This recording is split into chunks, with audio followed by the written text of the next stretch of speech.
saya akan melakukan wawancara dengan kepala sekolah. Siap. Tujuan wawancara saya hari ini terkait dengan tugas kami calon guru penggerak angkatan 10. Tujuan dari wawancara ini saya ingin menggali pengalaman Bapak terhadap kasus-kasus yang sudah Bapak alami di sekolah ini terkait dengan kasus dilema etika ataupun dilema rujukan moral. Semoga pada hari ini Bapak senantiasa selalu sehat dan bahagia. Baik Bapak Kepala Sekolah, kita langsung saja wawancara kita pada hari ini. Yang pertama Bapak, selama ini bagaimana Bapak dapat mengidentifikasi kasus-kasus yang merupakan dilema etika atau rujukan moral? Baik, Pak Fardus, sebenarnya untuk menghadapi sebuah kasus itu sulit. Makanya kita sebagai orang beriman, sebelum kita melangkah dari rumah kita harus berdoa. Nanti dengan itu pasti Tuhan memberikan jalan bagi kita. Sehingga tidak ada cara khusus yang saya lakukan untuk mengidentifikasi kasus-kasus yang ada di sekolah. Ada satu jalan. Tapi saya memahami bahwa jika saya harus membuat keputusan atas dua hal yang sama, dianggap benar, berarti saya sedang mengalami dilema etika. Begitupun rujukan moral. Jika saya merasa tertekan untuk memutuskan sesuatu yang bertentangan dengan prinsip moral yang saya pegang teguh, saya paham jika saya sedang mengalami rujukan moral. Jadi intinya bahwa sebagai pemimpin itu harus serius menghadapi sebuah kasus. Lalu yang kedua harus tahu tujuan apa kasus itu harus tuntas.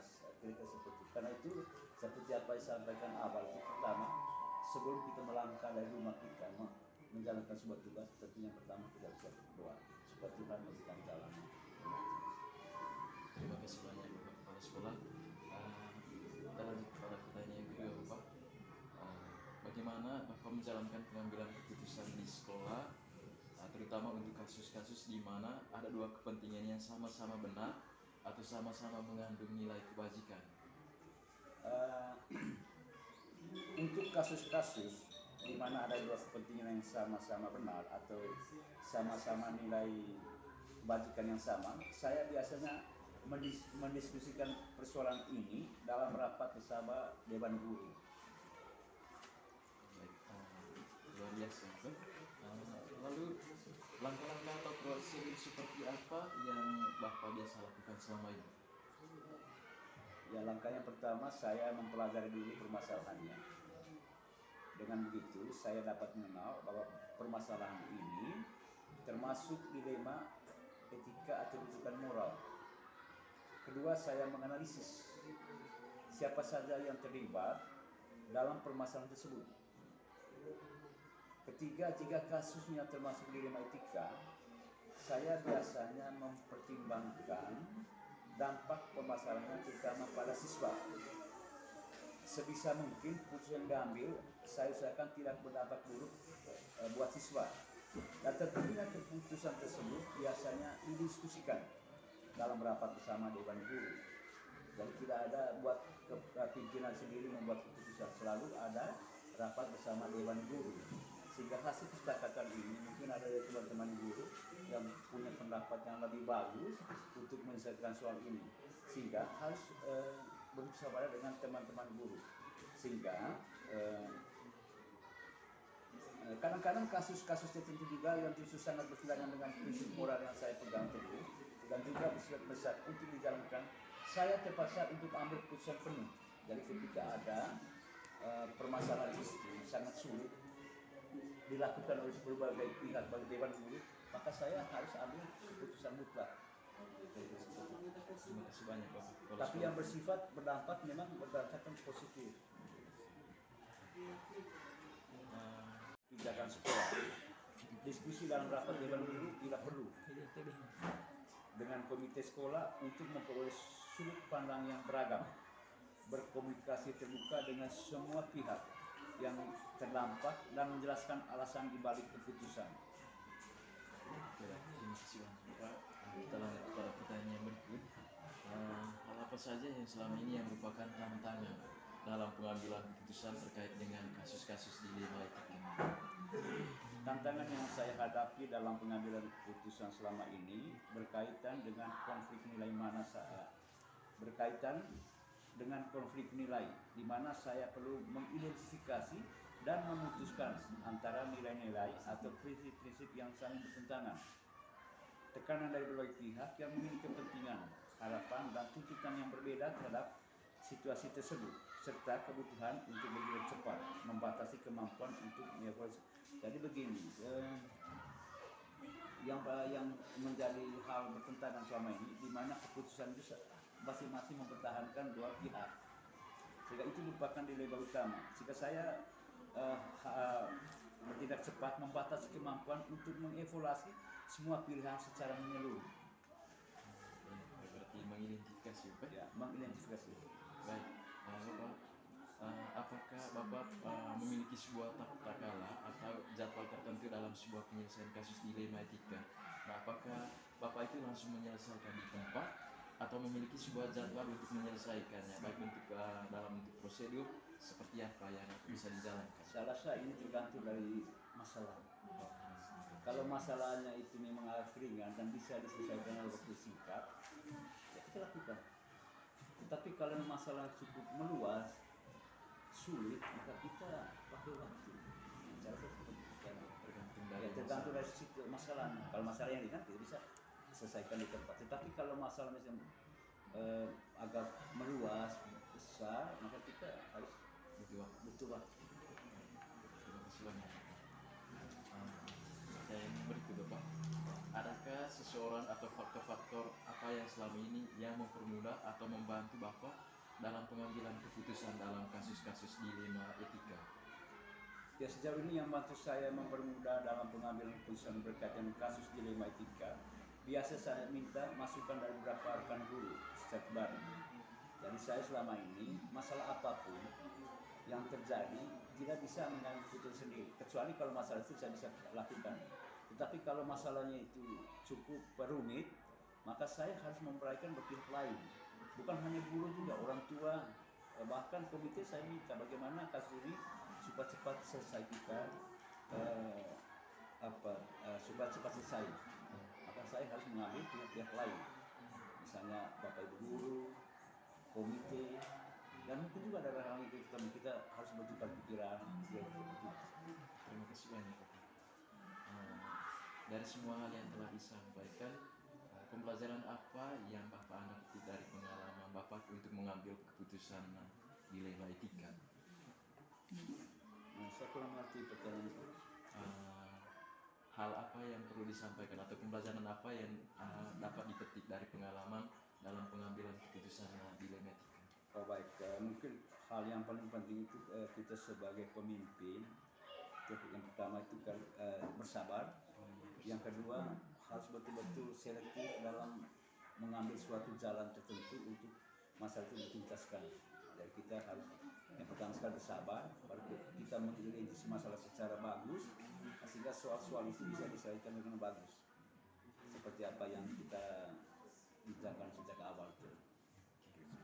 Baik, Bapak, terima kasih banyak. Itu saja wawancara kita pada hari ini. Terima kasih banyak telah membantu saya untuk memperlancar tugas saya dalam modul 3.1 ini. Salam semangat dan bahagia. Terima kasih banyak. Semoga menjadi guru yang baik untuk membangun bangsa dan negara, mencerdaskan anak-anak bangsa. Terima kasih. Salam terus berkembang.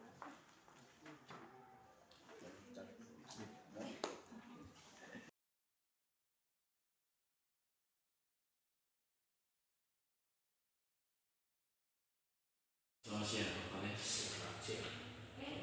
Baik, Pak Kales.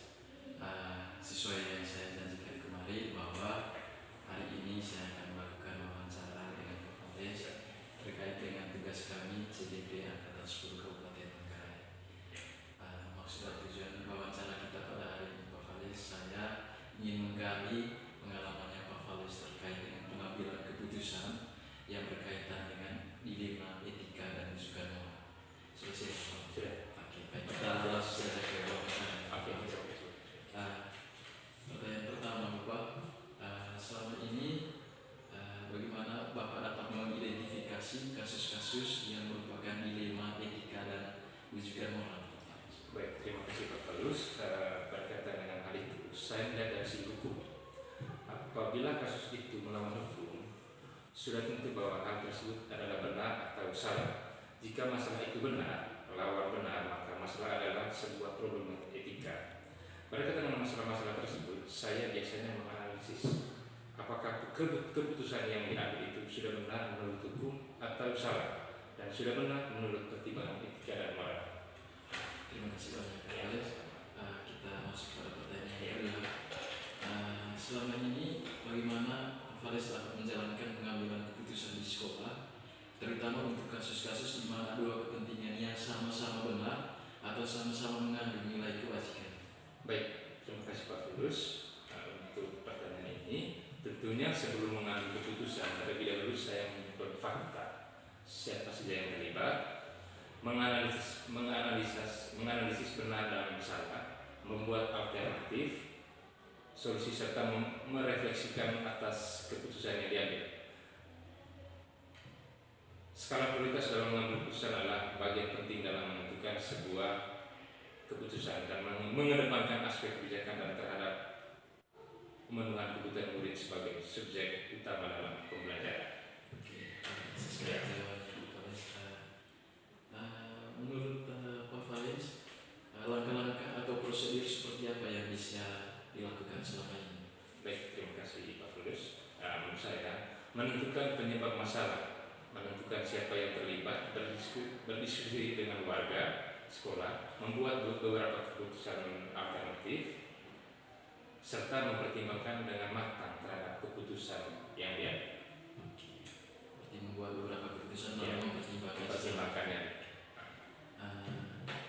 Lanjut ke Pak Faiz. Hal apa saja yang selama ini dianggap efektif dalam pengambilan keputusan pada kasus-kasus dilema etika? Baik, terima kasih Pak Fulus.